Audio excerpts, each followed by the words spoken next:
অসমৰ জনপ্ৰিয় অভিনেত্ৰী আইমী বৰুৱাই দেউতাকক সোঁৱৰাই কিনো ক'লে চাওঁচোন আহক, দেখিলে আপোনালোকৰো চকুলো নিগৰি আহিব। মোৰ সুখ কিনিবলৈ তুমি নিজকে খৰচ কৰি দিছিলা। পৃথিৱীৰ একো বস্তুলৈকে ভয় লগা নাছিল, কাৰণ মোক বিশ্বাস কৰি আগুৱাই দিয়া মানুহজন আছিলা তুমি।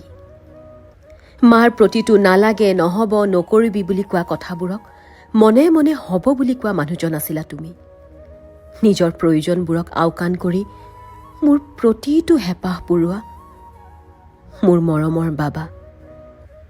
তোমাৰ জীৱনৰ মূলধন তোমাৰ অহংকাৰ বুলি কৈছিলা মোক। আজি তুমি আমাক এৰি যোৱা 6টা বছৰ হ'ল। য'তে আছা ভালে থাকা।